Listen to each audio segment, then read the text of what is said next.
Bonjour, bonjour, moi Namusundi. Le temps que je mette la chanson Batatambiemo. Mame, izama vula wa monabin samwe.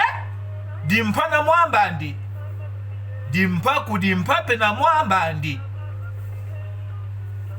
Voilà, ça c'est l'expression d'un vieux qui venait du village, qui découvre que le pain aussi a sa soupe. C'est pas qu'il connaissait pas le pain. Depuis le village, il connaissait le pain. Mais il avait l'habitude de prendre son pain le matin avec de la citronnelle ou du café brut. Sauf que quand il arrive au village, à Brazzaville, on lui présente un petit déjeuner très complet, largement complet. Du pain, ce que dans notre enfance on appelait le pain, dimpadia pain beurré. Vous voyez, un pain coupé au milieu, côté pâté, côté beurre. À cette époque-là, jambon beurre n'était pas encore arrivé en Afrique. Jambon beurre, voyez-vous? Donc le vieux arrive au village, on lui présente du pain bien garni, une tasse de café, on a ajouté du lait, ça donne une texture qu'il découvre. Il dit mais ça c'est quoi? Il dit mais c'est le café, mais oh, c'est pas le même café que nous prenons au village. Oui mais ça c'est le café avec du lait, hein? Café du lait. Et ça, il était émerveillé. Oh, le pain aussi a sa soupe. Voilà. Donc, cette entrée en matière, c'est pour nous poser la question. D'où vient le pain? Le pain, dimpa, mkati. Cette pâte fait à partir de l'eau et de la farine de blé, pétrie, mise en boule, enfournée, ça donne une pâte consistante qu'on appelle le pain. Cette même pâte mélangée ou plongée dans l'huile bouillante réapparaît à la surface, donne la forme de notre peau, qu'on va appeler beignet en français, mais nous en Congo, mukate, mkati en swahili. C'est la même pâte qu'on fait cuire de plusieurs façons. La pizza n'est pas une invention italienne. Ils l'ont fait qu'améliorer. Ça vient de chez les Arabes. Mais l'origine du pain, fouillez dans les dictionnaires ou dans Google, on ne va pas vous donner son origine. Donc, combien de générations ont toujours cru que le pain est d'origine occidentale? Chez nous en Afrique, on dit le manioc est pour l'Africain comme le pain est pour l'Européen. Est-ce que le pain est d'origine européenne? Est-ce vrai? J'ai ici un dictionnaire Pluri-Larousse de la civilisation romaine. Qu'est-ce qu'il nous dit au sujet du pain? Je l'ai préparé pour vous. Il dit le pain, en latin panis. L'usage du pain est récent à Rome.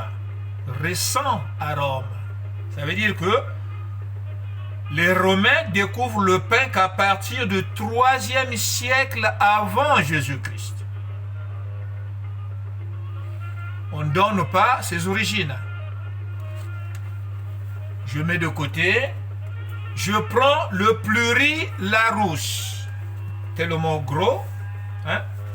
Il est même éclaté en plusieurs sens. Je l'utilise tellement que hein, il faudrait que j'appelle un cordonnier pour me le remettre dans l'état. Ici, on dit le pain. Du nom masculin latin panis aliment fait de farine pétrie, fermenté et cuit au four. Le pain est surtout fait de farine de blé, mais il y a aussi du pain de seigle, pain complet, ou entre de la farine brute et du pain sans. Donc il y a plusieurs sortes de pain. Seulement, on ne vous donne pas aussi l'origine du pain. Vous voyez? Mais l'origine du pain, si vous fouillez bien, est dans la Bible. Écoutez bien. Quand vous tombez là où le pain est mentionné dans la Bible, il vous donne l'origine de cet aliment-là. Tous les chercheurs, je dis bien, tous les chercheurs scientifiques sont d'accord que l'Égypte était le grenier du monde en matière de céréales. Il y avait en Égypte plusieurs sortes de céréales, plusieurs sortes de blé. Mais quelle Égypte aussi là? Il y a l'Égypte. On va écarter l'Égypte des Ptolémées, c'est-à-dire l'Égypte des Grecs, puisque eux, ils n'ont fait que reprendre la culture civilisatrice au Congo, dont la tête en Afrique était l'Égypte, avec Cléopâtre, bien sûr, cette Égypte de Ptolémée là, qui n'a rien à voir avec l'origine du pain. Vous voyez? Mais plutôt l'Égypte antique. L'Égypte antique qui a vécu en 1700. 1700, c'est lorsque un certain Joseph va être captif dans cette Égypte-là. À partir de ce moment-là, on commence à parler du pain. Il y a aussi l'Égypte de 1600 avec Pharaon. Dans cette Égypte-là, on va détruire, il y aura destruction des plantations de blé. Donc il y avait plusieurs sortes de blé. Maintenant, quand vous lisez le livre de Exode chapitre 10, le verset 5, le verset 14 et 15, qu'est-ce qui est écrit? Je vais le lire pour vous. Que ceux qui ne croient pas en la Bible, qui sont agacés par la Bible, n'ont qu'à éteindre la vidéo. Donc, si je prends Exode 10, 5, Exode 10, le verset 5, 14 et 15, à partir du verset 5, qu'est-ce qui est dit? Exode 10, 5, il est dit: oui, elles ouvriront la surface visible de la terre et on ne pourra pas voir la terre. Elles mangeront bel et bien le reste de ce qui a échappé, ce qui vous a été laissé par la grêle. Oui, elles mangeront tout arbre chez vous qui germe dans la campagne. De quoi il s'agit? Le verset 14 et 15. 14 et 15, il est dit: et les sauterelles montaient sur le pays d'Égypte et se posaient sur tout le territoire d'Égypte. Elles furent très pesantes. Avant, il n'y en avait jamais paru de cette manière, des sauterelles comme celle-ci. Et après elles, il n'en paraîtra jamais de cette manière. Comprenez? De quoi il s'agit là? Elles couvriront alors la surface visible de tout le pays, et le pays s'obscurcit. Elles mangeaient toute la végétation du pays et tous les fruits des arbres qu'avait laissé la grêle. Il ne fut laissé rien de vert aux arbres ni à la végétation des champs dans tout le pays d'Égypte. Là, il s'agit de la 7e plaie qui avait permis de mener à Dieu le Tout-Puissant, de mener un bras de fer contre le Dieu de la fertilité égyptien qui protégeait le blé. Donc, la 7e plaie d'Égypte a permis de ravager une partie de cette richesse qui faisait la richesse, qui faisait la fierté de l'Égypte, le blé. Donc, on parle là du 8e plaie, enfin du 7e plaie. Ça, c'est l'Exode 9, 10. Il y a aussi le 8e plaie qui ravagea le reste avec les sauterelles. Il y a eu la grêle qui a détruit une partie de la végétation, une qualité de blé qui poussait.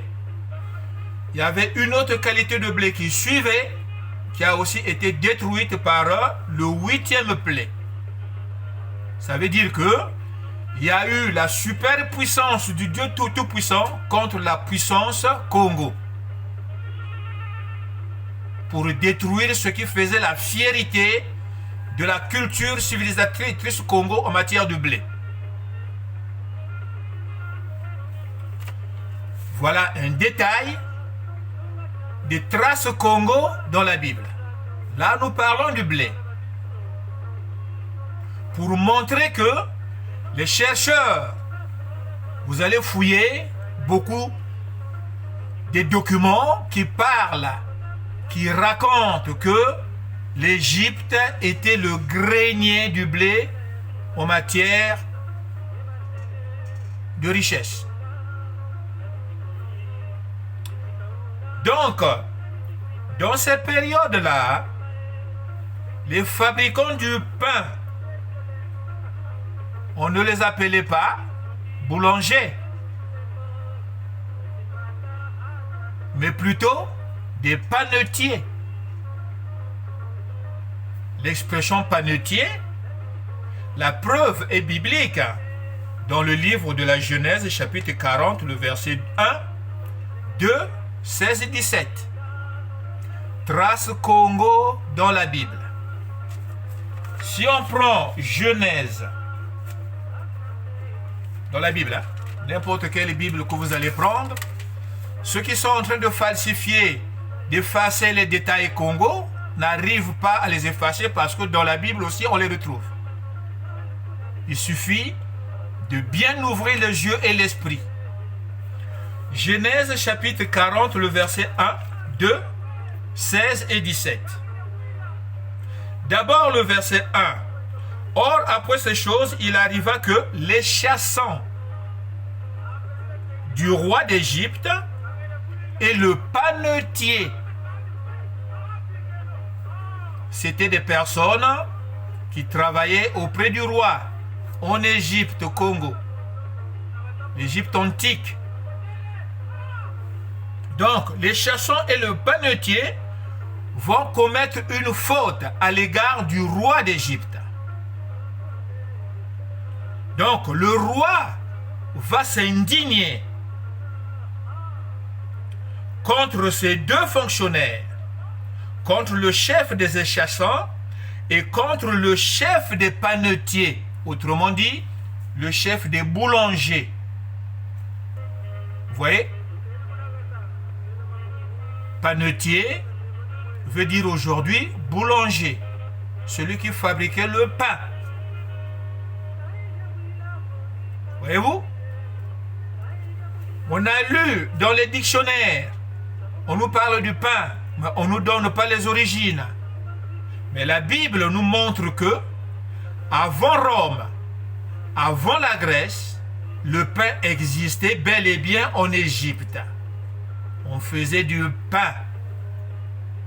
Kati. Voyez-vous? Donc, au verset 2, on l'a lu. Maintenant, le verset 16, qu'est-ce qu'il est dit? Le verset 16, il dit quoi? 16, 16, 16, on dit ici, quand le chef des panetiers vit qu'il avait interprété en bien, il dit alors à Joseph, moi aussi j'étais dans mon rêve. Voilà, on parle du panetier. Hein? Donc, le verset 17 aussi, que dit le verset 17? Le roi d'Égypte parla encore à Joseph. Dans mon rêve, voici que je me tenais sur la rive.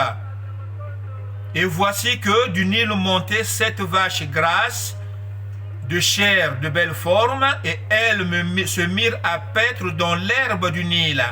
Bon, ça, c'est pas très intéressant. Ce qui nous intéresse, nous, ce sont les passages où on parle du panetier. Preuve que, en Égypte, on connaissait le pain. Avant que Rome ne le découvre. Avant que la Grèce aussi ne le découvre. Voyez-vous? Donc, mes amis, on vous donne la définition des mots sans préciser l'origine. Si on vous donne la définition des mots sans préciser l'origine, dites-vous que on cache la source qui n'est autre que Congo.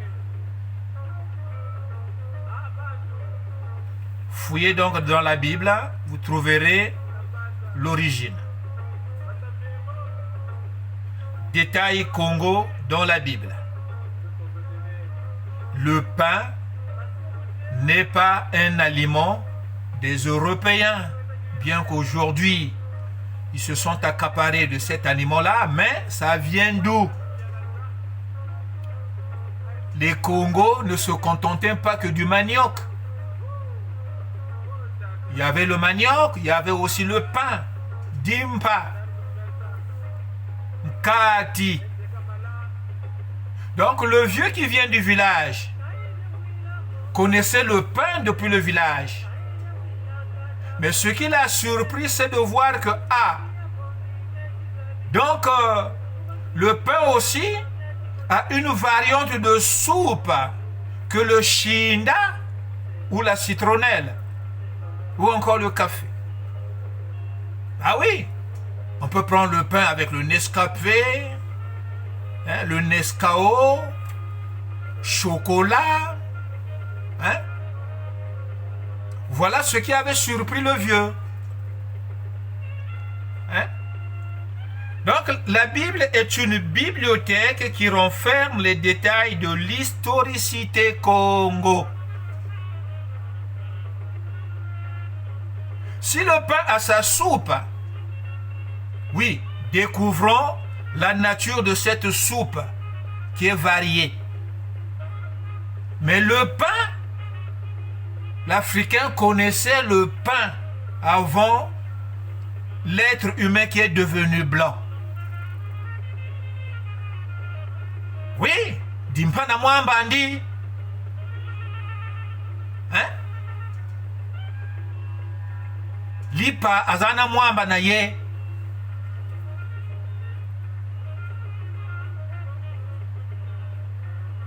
Voilà mes chers amis.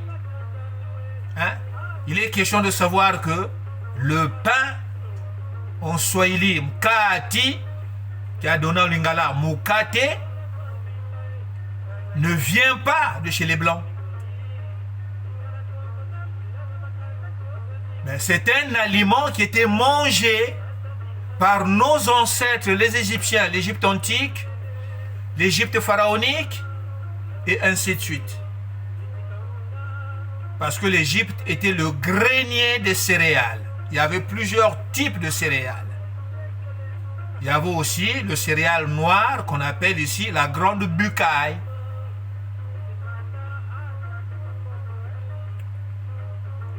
Eka, timpana mwambandia. Là. Donc là, j'étais là avec la chanson Batata Mbiemo, hein. Mwana musundi wa Mpangala ya Congo, Kongora nsunda ya Merowe ya Napata ya Ngipiti, Diora Rantonini Congo. Congo ya tuka ku Mésopotamie, Congo de Mudumango. Mudumango, le concepteur du monde.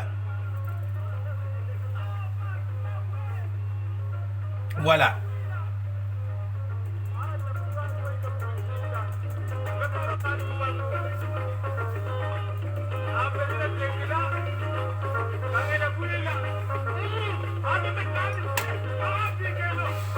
À la prochaine, hein? Abonnez-vous.